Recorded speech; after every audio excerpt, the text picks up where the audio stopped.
JD Vance, a top finalist to be former President Trump's running mate. Senator Vance, welcome back to Meet the Press.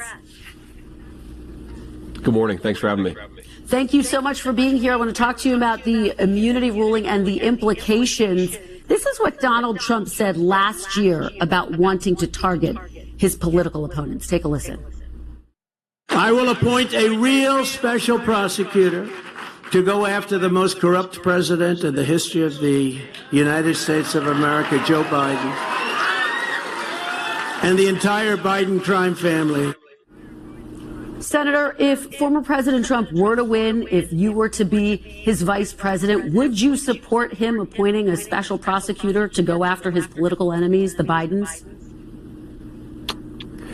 Well, first of all, Kristen, I find it interesting how much the media and the Democrats have lost their mind over this particular quote. Donald Trump is talking about appointing a special prosecutor to investigate Joe Biden for wrongdoing. Joe Biden has done exactly that for the last few years and has done far more in addition to that to engage in a campaign of lawfare against his political opposition. I think what Donald Trump is simply saying is we ought to investigate the prior administration. There are obviously many instances of wrongdoing. The House Oversight Committee has identified a number of corrupt business transactions that may or may not be criminal. Of course, you have to investigate to find out. So I think Donald Trump saying, look, let's do the basic work of investigating wrongdoing is a totally reasonable thing for him to do. And frankly, the Biden administration has done far worse. So if you think that what Donald Trump is proposing is a threat to democracy, isn't what Biden has already done a massive threat to our system of law and government? Senator, just to be very clear, though, Joe Biden didn't appoint a special prosecutor. The Attorney General did that. Trump was indicted by grand juries. He was found guilty by a jury of his peers in New York. But can we just go back to the core question here? Would you support him taking such an action? It sounds like you're saying, yes, you would. I would absolutely support investigating prior wrongdoing by our government. Absolutely, that's what you have to have in a system of law and order, Kristen. But I have to reject the premise here. Joe Biden appointed the Attorney General, Merrick Garland, who, of course, answers to Joe Biden, can be fired by Joe Biden. So the idea that the Biden administration has nothing to do with the appointment of the special prosecutor, I think, completely betrays a misunderstanding of how our system of government actually works. And of course, Kristen, we have to make this point, Kristen, that the prosecution of Donald Trump in New York, which I think now is fundamentally been thrown in doubt by this immunity case, it was one of the main guys was a Department of Justice official in the Biden administration who jumped ship to join a local prosecutor's office to go after Donald Trump. And yet the DOJ told doesn't make you question the legitimacy of the prosecution. That's a problem. Well, Senator, that happens all the time. People are appointed from Washington, but the DOJ told Congress, testified this week Kristen, that it happens. Hold on, Senator. Are you really saying, Kristen, Senator, it happens all the time? Then I'll let you finish. Hold on. Let me just finish this. The DOJ told Congress this week it reviewed all communications since Biden took office and found no contact between federal prosecutors and those involved with that case in New York. Can you stick to the substance of the question, though? Let me just ask, because I just want to stick with this line of theory that you are laying out, which is you are saying it's not okay for Joe Biden to weaponize the Justice Department. If it's not okay for Joe Biden to weaponize the Justice Department, as you say, which there's no evidence of that, why is it okay for Donald Trump to do that? Well, Kristen, first of all, you said that it happens all the time, that the number 3 person in the Department of Justice jumps ship to join a local prosecutor's office to go after the president's political opponent. I don't think that's ever happened in the history of American democracy, and I don't think that we should legitimize it. Now, if Donald Trump's Attorney General had his number 2 or his number 3 jump ship to a local prosecutor's office in Ohio or Wisconsin, and that person then went after Donald Trump's political opposition, that's a different conversation. Senator, all he's suggesting is that we should investigate credible arguments of wrongdoing. That's all that Donald Trump is saying. That is not a threat to democracy. That's merely reinforcing our system of law and government. Bottom line, you are okay with Donald Trump appointing a special prosecutor to go after his political enemies, which would include Joe Biden. You're just, to button that up, it sounds like you're saying yes. Let me move on, though, to my next question. I want to talk to you about the Heritage Foundation. It's a conservative think tank in Washington. It shapes the agenda they would like to see in a Trump second term. The president said this after the Supreme Court's ruling this week. Take a look. We're in the process of taking this country back. No one in the audience should be despairing. No one should be discouraged. We ought to be really encouraged by what happened yesterday. We are in the process of the Second American Revolution, which will remain bloodless if the left allows it to be. Do you support those calls for a revolution, and would political violence ever be justified? Well, of course, political violence is never justified, Kristen. You'll have to ask the president of the Heritage Foundation to defend his remarks if you'd like to do that. I will say, look, the Heritage Foundation does a lot of good work. It does a lot of things that I disagree with, a lot of things that I agree with. But the Heritage Foundation is a nonprofit organization that works on public policy, and I think it's an important part of how D.C. functions and operates. We'll continue to have important conversations in the Republican Party with a whole host of think tanks from the right and from the left as we craft public policy. That's the way the city works. And again, I'm not going to be the person who serves as the spokesperson for the Heritage Foundation. I don't have any affiliation. Sounds like you're distancing yourself from those comments, that talk of political violence. Look, Kristen, I certainly don't think political violence is justified. That's certainly actually not what I think that Kevin Roberts was saying to begin with.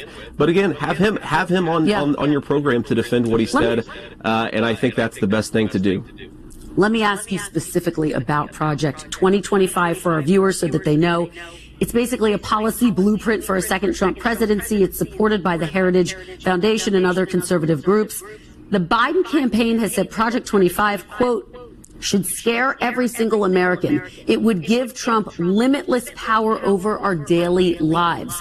Among the things they are calling for is reversing approval of the abortion pill mifepristone. But Donald Trump says he supports access to that pill, actually. Do you support access to abortion medication as Donald Trump does? Well, Kristen, you asked about Project 2025, and I want to be clear here. That Trump explicitly has said his own transition team runs the Trump transition and will run the Trump administration. Again, you have a whole host of organizations, some of which have good ideas, some of which have bad ideas, and some of which have both. And I'm sure the Trump administration will talk to a lot of people as it's crafting an agenda to bring back American manufacturing jobs, to lower inflation, and to bring peace and prosperity back to the world. That's the whole reason why me and so many others are trying to reelect Donald Trump, is because the agenda actually worked. It was his agenda, and I think it'll work again for the American people. On the question of the abortion pill, what so many of us have said is that, look, we certainly don't. The Supreme Court made a decision saying that the American people should have access to that medication. Donald Trump has supported that opinion. I support that opinion. I think it's important to say that we actually have to have an important conversation in this country about what our abortion policy should be. Donald Trump is the pragmatic leader here. He's saying most abortion policy is going to be decided by the states. We want to make it easier and more affordable for young women and parents to have families to begin with. We want to lower housing costs, eliminate those surprise medical bills that so many families see after they have a baby. That's the Trump and Republican approach to this issue. Meanwhile, Joe Biden wants taxpayer-funded abortion up to the moment of birth. It's so crazy to me how the Democrats frame this as Republicans. Just let me finish, Kristen. They frame Democrats as being reasonable and pragmatic, when in reality, Republicans are the one trying to find some common ground here. As you know, very few abortions take place later in pregnancy, and almost always because there is a medical emergency. I know Trump is trying to distance himself from Project 2025, but we have to point out that a number of people who are involved with it are former Trump officials: Ben Carson, Peter Navarro, Russ Vought, and others. But just to be clear, you support mifepristone being accessible. Yes, Kristen, I do. But again, on the Project 2025 issue, what the media and the Democrats are trying to do is attach its most unpopular elements to the Trump administration. It's a 900-page document. I guarantee there are things that Trump likes and dislikes about that 900-page document, but he is the person who will determine the agenda of the next administration. All he said very explicitly is, I am in charge of the next administration because I'm the person running for president. It's just important to make that clarification. Let me ask you something that caught our eye. This is something you wrote in the New York Times op-ed in 2017 about former President Barack Obama. You criticized his policies, but you also said, quote, it is one of the great failures of recent political history that the Republican Party was too often unable to disconnect legitimate political disagreements from the fact that the president himself is an admirable man For at a pivotal time in my life, Barack Obama gave me hope that a boy who grew up like me could still achieve the most important of my dreams. For that, you write, I will miss him. And the example he set, you wrote that just days before Donald Trump was inaugurated. Do you still consider Barack Obama to be an admirable man who you miss?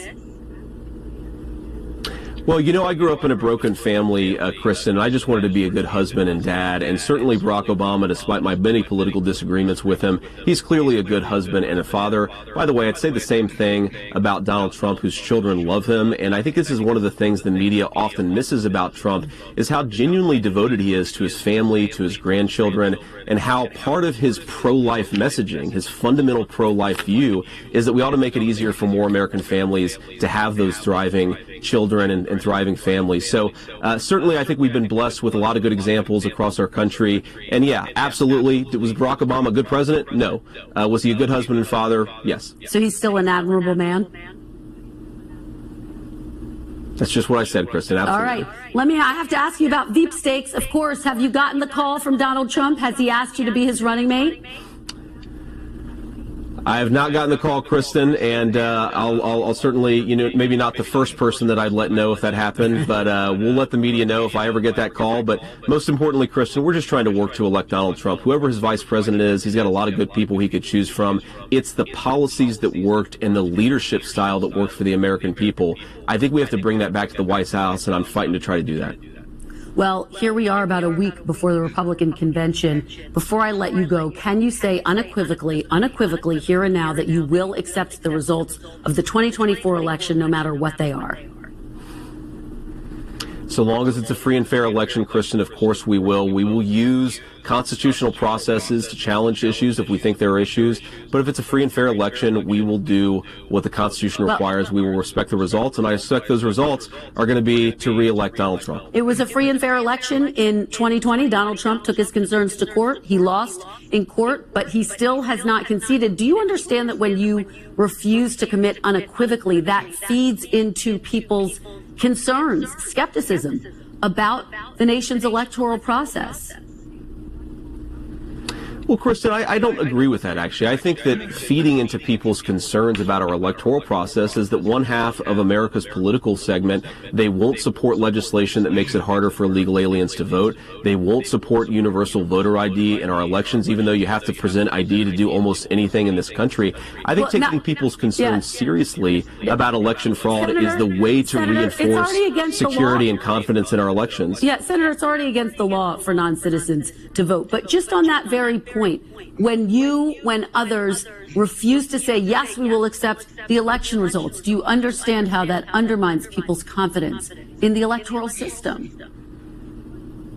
But, Kristen, what I just said is I don't agree with that. What I think actually undermines people's confidence in the electoral system is when the media is incurious about obvious examples of problems in our electoral system. I think we've got great elections, but a lot of things could be better in certain states. I want to work to make that happen so the American people have greater confidence in their elections. That's what I'll keep doing. Senator, thank you for being here. Please come back when you get that phone call, if not beforehand. Really appreciate it. Thank you so much. When we